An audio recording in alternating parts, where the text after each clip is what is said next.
and one of the things that I end up doing on Wildlife Quest walks is this exercise that involves having people suspend their symbolic constructions of themselves, their cultural conceptions of themselves. And I do it this way. I begin by asking them, how do others perceive you? How do others think of you? What titles do they associate with you? What adjectives do they assign to you or attribute to your body, to your notion of self?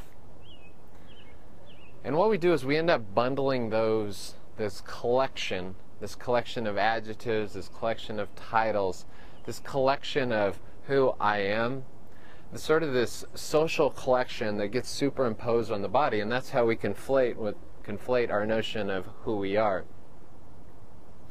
And in that process, what happens is that we lose sight to who we sort of naturally are, this wild sense of who I am.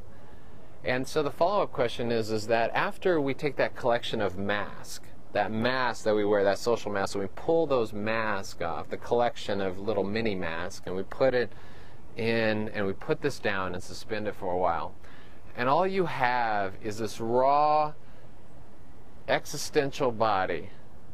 And then I ask one question to the questers at this point. Who are you at this particular time?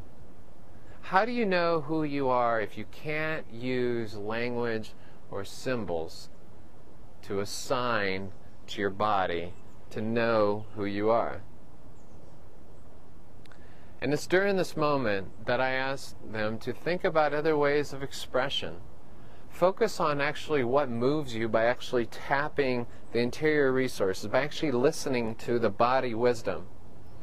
Instead of listening and being governed by the mask, we pull the mask off and we start with bodily movement in terms of where and how does the body feel compelled to move. Knowing that there is no right or wrong way to move, that you're not going to be judged for it, but just that exploration that there is a particular wisdom and a natural grace within you to actually be moved.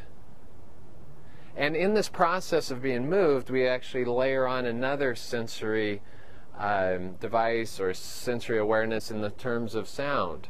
And we add a sound vibration level to it.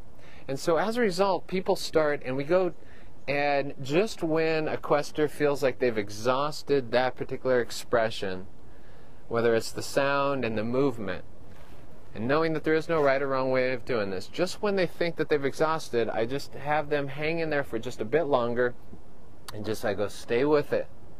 Drop deeper and deeper into it. Often we come up against a threshold, and this often occurs if we don't have somebody there to guide us. This happens in my own life. I come up against a threshold, and perhaps unless somebody's there sort of like just guiding me and sort of nudging me to go a little beyond the threshold, what happens is I'll get to a threshold and I'll stop there. I think it's just sort of the human experience. We're just sort of scared to walk into the unknown by ourselves. And the beauty of it is when somebody keeps sort of like going past these thresholds and keeps going and dropping deeper and deeper into it. And in this process, one of the most beautiful things happens, and I've seen it over the last couple days where I've been working with people.